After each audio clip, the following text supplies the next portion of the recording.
ഏത് നടപടിക്രമം പാലിച്ചു? അപ്പൊ നടപടിക്രമം പാലിച്ചിട്ടില്ല, ചട്ടം ലംഘിച്ചിരിക്കുന്നു. ഇന്ന് സത്യപ്രതിജ്ഞാ ലംഘനം നടത്തി, പ്രീതിക്കനുസരിച്ച് നിയമനം നടത്തി എന്നത് അദ്ദേഹം തന്നെ പരസ്യമായി പറഞ്ഞിരിക്കുന്നു എന്നതാണ് ഏറ്റവും ഗൗരവമായി. കഴിഞ്ഞ ഗവൺമെന്റിന്റെ എണ്ണം വർദ്ധിപ്പിക്കണം. 25 ജഡ്ജിമാർ മാത്രമുള്ള സന്ദർഭം, അതിപ്പോ ഫങ്ഷണൽ ജഡ്ജിമാർ 40ആയി, സ്ട്രെങ്ത് 47ആയി. ഇതിന്റെ അടിസ്ഥാനത്തിൽ വേണമെന്ന് പറഞ്ഞിട്ട് തുടർച്ചയായി കത്തെഴുതി. ആ കത്തെഴുതിയല്ല ക്യാബിനറ്റ് നോട്ട് 3053. ഇത് പബ്ലിക് ഡൊമൈനിലുണ്ട്. ഇത് എന്റെ കയ്യിലുള്ള രഹസ്യരേഖയല്ല, പബ്ലിക് ഡൊമൈനിൽ ലഭിക്കുന്ന രേഖയാണ്. അതിനകത്തിന്റെ ചരിത്രം എല്ലാം പറയുന്നുണ്ട്. 2000 എന്നാണ് പുതിയത് വന്നിട്ടുള്ളത്. 2018 AG കത്ത് നൽകി. പ്ലീഡർമാരുടെ എണ്ണം 9 വീതം എന്നുവെച്ചാൽ 18 പേരെ പുതുതായി സൃഷ്ടിക്കണം.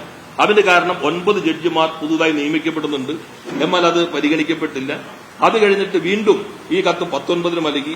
പിന്നെ ഈ ഗവൺമെന്റ് വന്നതിന് ശേഷം വീണ്ടും ഈ കത്ത് നൽകി. അങ്ങനെ ഓരോ തവണ നൽകി. 25 ജഡ്ജിമാരുള്ളപ്പോൾ അത് 40 ജഡ്ജിമാരായി. അതിന്റെയൊക്കെ അടിസ്ഥാനത്തിൽ ഈ എണ്ണം വർദ്ധിപ്പിക്കണമെന്നുള്ളത് ഇത്രയും വളരെ ബ്ലാക്ക് ആൻഡ് വൈറ്റ് ഒരു ഗവൺമെന്റ് ഉത്തരവുള്ളപ്പോ ഒരു മുഖ്യമന്ത്രി നടപടിക്രമങ്ങളൊന്നും അവർ പാലിച്ചിട്ടില്ല. ഞങ്ങൾ അങ്ങനെയല്ല എന്ന് എങ്ങനെ അദ്ദേഹത്തിന്റെ പത്രസമ്മേളനം ഓരോന്നും കഴിയുമ്പോൾ ക്രെഡിബിലിറ്റി കുറയല്ലേ?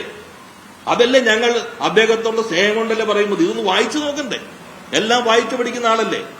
ഇപ്പം സംഭവിച്ചു, ഈ ഉത്തരവ് വന്നിരിക്കുന്നത് 19/6/2025 ഞങ്ങൾ 21 ചുമതല എടുത്തല്ലോ ഞാൻ മന്ത്രിയായിട്ട്. ഏറ്റവും ഈ നടപടിക്രമങ്ങളെല്ലാം പാലിച്ച് അവരാവശ്യപ്പെട്ടതിൽ നിന്ന് ഫിനാൻസിന്റെ അഭിപ്രായം പരിഗണിച്ച് ആദ്യം അത് റിജക്ട് ചെയ്തു. വീണ്ടും ജഡ്ജിമാരുടെ എണ്ണം കൂടി. അപ്പൊ ഞങ്ങൾ അവരോട് ചോദിച്ചു കേസുകളുടെ എണ്ണം എത്രയുണ്ട്, ഓരോ വക്കീൽ എത്ര കേസ് കൈകാര്യം ചെയ്ത്, ഈ റിപ്പോർട്ട് ആവശ്യപ്പെട്ടു. അതിന്റെ അടിസ്ഥാനത്തിൽ വീണ്ടും AG നിയമ സെക്രട്ടറി ചർച്ച നടത്തി. അത് വീണ്ടും ഫിനാൻസിലേക്ക് കൊടുത്തു. അതിന്റെ അടിസ്ഥാനത്തിലാണ് ഈ ഉത്തരവിൽ ഞങ്ങൾ 6 എണ്ണം വെച്ചത്. ഇന്ന് അദ്ദേഹം പറയുന്നത് പഠിച്ചു പറയണ്ടേ. 3 സ്പെഷ്യൽ പീഡർമാര്, 3 GP-മാരെ. ആരാ സ്പെഷ്യൽ പീഡർമാരെ വെച്ചേക്കണേ? 3 senior GP, 3 GP. ഏറ്റവും ചുരുങ്ങിയത് അതെങ്കിലും മുഖ്യമന്ത്രിയാണ് പറയുന്നത്. പ്രതിപക്ഷ നേതാവാകുമ്പോ എന്ത് പറയാം, വായുവിലേക്കിടാം. ഇത് ഭരണഘടനാ പദവിയാണ്. അദ്ദേഹം പറയുന്നതാണ് ആധികാരികമായി ഗവൺമെന്റിന്റെ വസ്തുതാപരമായ നിലപാട്. ഈ രേഖയുള്ളപ്പോ ഞങ്ങൾ നടപടിക്രമങ്ങൾ പാലിച്ചില്ല എന്ന് എന്തടിസ്ഥാനത്തിൽ, ഏത് പഠിച്ചിട്ടാണ് മുഖ്യമന്ത്രി പറഞ്ഞിരിക്കുന്നത്? ഇനി അദ്ദേഹം പഠിച്ചിട്ടുള്ള ഒരാളല്ലേ. സ്പെഷ്യൽ GP-മാരെ ഇങ്ങനെ നിയമിച്ചൊരു കാലുണ്ടോ? ഇപ്പൊ എത്ര സ്പെഷ്യൽ GP-മാരെ നിയമിച്ചു? ആ ഉത്തരവ് നിങ്ങളുടെ എല്ലാം കയ്യിലുണ്ടാവുമല്ലോ. സ്പെഷ്യൽ GP എന്ന് പറയുന്നുള്ളൂ, ബാക്കി AG തീരുമാനിക്കും. പിന്നെ നമ്മൾ സ്പെഷ്യൽ GP ഓരോ വകുപ്പ് ആവശ്യപ്പെടും. അവർ പറയുന്നത് ഞങ്ങളുടെ കേസുകൾ നടത്തി പരിചയമുള്ള അഭിഭാഷകനെ വേണം. ഇത് ഏത് വകുപ്പാണ് ആവശ്യപ്പെട്ടിട്ടുള്ളത്?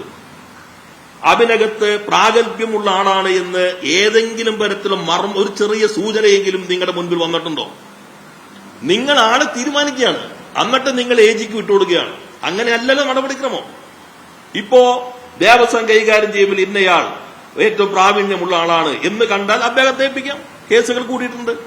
ഇതാരാണ് എന്താ? അപ്പൊ പൂർണ്ണമായിട്ടും നടപടി അദ്ദേഹം തന്നെ ഇന്ന് പറയുന്നുണ്ട്, ഞങ്ങൾ നടപടിക്രമമാണ്, നിങ്ങൾ ഏഷ്യാനെറ്റ് ചോദിക്കുന്ന പോലും തീരുമാനിക്കാൻ പറ്റില്ല, നടപടിക്രമമാണ് എന്ന് അദ്ദേഹം എടുത്തു പറയുന്നുണ്ട്. ഏത് നടപടിക്രമം പാലിച്ചു? അപ്പൊ നടപടിക്രമം പാലിച്ചിട്ടില്ല, ചട്ടം ലംഘിച്ചിരിക്കുന്നു. ഇന്ന് സത്യപ്രതിജ്ഞാ ലംഘനം നടത്തി, പ്രീതിക്കനുസരിച്ച് നിയമനം നടത്തി എന്നത് അദ്ദേഹം തന്നെ പരസ്യമായി പറഞ്ഞിരിക്കുന്നു എന്നതാണ് ഏറ്റവും ഗൗരവമായിട്ടുള്ള കാര്യം. 2, അദ്ദേഹം പറഞ്ഞൊരു കാര്യം വിഴിഞ്ഞപ്പം സംബന്ധിച്ച്, എല്ലാ ഭാഗങ്ങളിലേക്ക് ഞാൻ പോകുന്നില്ല. ഞാൻ എന്നെ സംബന്ധിച്ച് അദ്ദേഹം പരാമർശിച്ച ചില കാര്യങ്ങൾ പൊതുവായി ഞാൻ നേരത്തെ നടത്തിയ പ്രതികരണത്തെ അടിസ്ഥാനപ്പെടുത്തി 2-3 കാര്യങ്ങൾ പറയുന്നുള്ളൂ. ഇന്ന് അദ്ദേഹം പറഞ്ഞ മറ്റൊരു കാര്യം എന്താ? ഇപ്പൊ പഴയ നിയമമന്ത്രി പറഞ്ഞു കേട്ടില്ലേ, ഓഹരി കൈമാറാൻ അവർക്ക് അവകാശമുണ്ട്, പിന്നെന്താ കുഴപ്പം? അപ്പൊ ആളുകൾ വിചാരിക്കാവൂ ഇവർ നിലപാട് മാറ്റിയോ?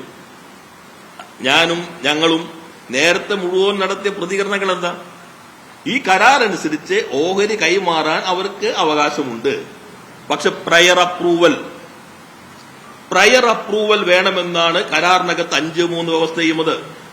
ഈ പ്രയർ അപ്രൂവൽ ഇല്ല എന്ന് സെബിക്ക് നൽകിയ കത്തിൽ അവർ എഗ്രിമെന്റിനകത്ത് ഏർപ്പെട്ടിരിക്കുന്നു എന്ന് പറഞ്ഞിരിക്കുന്നു. അപ്പൊ നിങ്ങൾ നൽകിയ കത്തിൽ പറയുന്നു ഞങ്ങൾ അറിയിച്ചില്ല എന്നുള്ളതാണ്. ഇൻഫോർമേഷൻ എന്നല്ല കരാറിനകത്തുള്ളത്, പ്രയർ അപ്രൂവൽ എന്നാണ്. വെറും അപ്രൂവൽ എന്നല്ല, പ്രയർ അപ്രൂവൽ എന്നാണ്. ഞങ്ങൾ പറഞ്ഞല്ലോ, വിഴിഞ്ഞം പോർട്ട്, അദാനി, അതിനെല്ലാം 10 വർഷം ഞങ്ങൾ നടത്തിയ ശ്രമങ്ങൾ, അത് ശക്തിപ്പെടുത്തണം, അതിനകത്തും തർക്കമില്ല. പക്ഷെ പ്രയർ അപ്രൂവൽ അത് ഇല്ല. മറ്റൊരു കാര്യം കൂടി പറഞ്ഞു. 5.9 പ്രകാരം 250 കിലോമീറ്ററിനകത്ത് അദാനി കമ്പനി മറ്റൊരു പോർട്ട് നിക്ഷേപം നടത്താൻ പറ്റില്ല. 250 കിലോമീറ്ററിനകത്ത് പോർട്ടിനകത്ത് പ്രധാനമായും നിക്ഷേപമുള്ള ആളുകൾ വിഴിഞ്ഞത്തും നിക്ഷേപം നടത്താൻ പാടില്ല. ഈ ഭാഗവും നിങ്ങൾ പരിശോധിക്കണം. അന്ന് ഞാൻ പറഞ്ഞു, മുഖ്യമന്ത്രി എന്ന നിലയിൽ അദ്ദേഹം ചെയ്യേണ്ടത് പ്രതിപക്ഷ മേധാവിനെ പോലെയല്ല. ഇന്ന് അദ്ദേഹം പറഞ്ഞു കേരള താല്പര്യം നേരത്തെ പറഞ്ഞിട്ടുണ്ട്. ഈ വന്ന പ്രശ്നങ്ങൾ ഞങ്ങൾ ചർച്ച ചെയ്യും, വേണമെങ്കിൽ പ്രതിപക്ഷവുമായി ചർച്ച ചെയ്യാം. നമുക്ക് പൊതുവായി ഈ നാടിന്റെ താല്പര്യം സംരക്ഷിക്കാനാണ് വിളിക്കുന്നത്. വിഴിഞ്ഞത്തിന് വലിയ സാധ്യതയുണ്ടെങ്കിൽ നിങ്ങൾക്കും തർക്കമില്ലല്ലോ, ഞങ്ങളോട് പറയാം. ഞങ്ങൾക്കും തർക്കമില്ല, നമുക്ക് ഒന്നിച്ചു കൊണ്ടുപോകാം, ഒന്നിച്ച് നിൽക്കണം. ഇതാണ് സ്റ്റേറ്റ്മാൻഷിപ്പ്. ഇതാണ് മുഖ്യമന്ത്രിയിൽ നിന്ന് നാട് പ്രതീക്ഷിക്കുന്നത്.